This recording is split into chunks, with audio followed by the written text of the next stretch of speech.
We definitely wanted to do to have this be a more kind of like energetic experience, more song based, as opposed to last record, which was more of a concept record. So that one is, I mean, every one of our records, we want people to be able to listen to it front to back and enjoy the whole thing.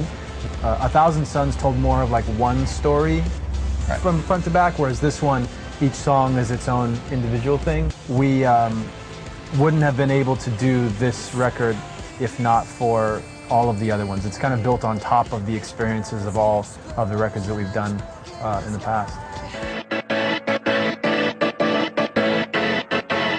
Rick is a resource that's kind of there when and if you want to use it. He's not going to impose himself on your process. He's going to offer suggestions and ideas to try. We'll bounce a question off him, Mike will, about like, when you're doing this beat with Public Enemy, how did that pan out? How did that work? And so for us, it's a great fit because we've got Mike, who's basically our in-band producer to begin with, who can do everything we need him to do. And like Mike has said so many times, Rick has been involved with so many pivotal records over the course of the last 20 plus years. There's just this wealth of experience and knowledge there that's really, really awesome and really impressive to be able to work with. For us, there might be producers out there who are great, but if they were to be there 8 hours a day, 5 days a week, that would drive me fucking crazy.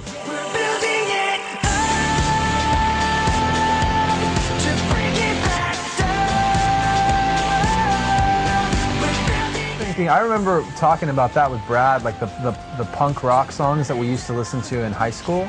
Like, what were we talking about? We were talking about like everything from like DRI to like Pennywise and stuff like that. Like there's a lot of songs in those genres that are super short, and we had this short idea, and we were just like, okay, well, our first instinct was, okay, well, let's, how do we fill out the song and make it longer? And then we thought, wait a minute. We don't have to do that. We don't have to make it longer. Let's just make it what it is. The working title too for that song was Battle Axe, which for me was always like, that's what that song is. It's just this big like crack, and then you're out. You're done. There's no finesse around that. It's just like, it's brutal. Audible battle axe.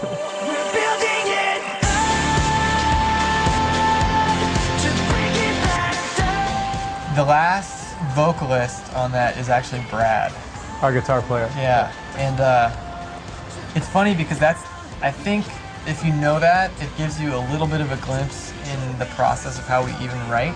And the only reason I say that is because we didn't get to that point of making the song and say like, I know what we should do here. We should have Brad go in and sing this part.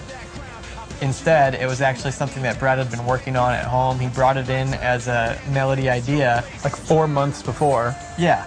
And we had kind of lived with it and worked on the song, and it'd gone through all these changes and shifts, but at the end of it, it was Brad's vocal that we felt sat the best and suited it the best.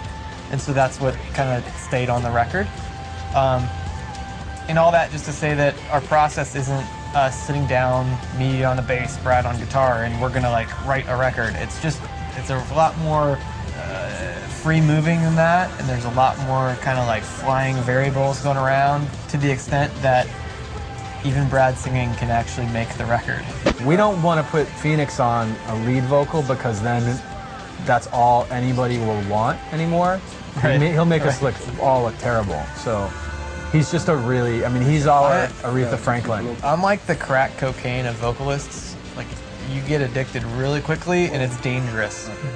So we don't want to do that to you.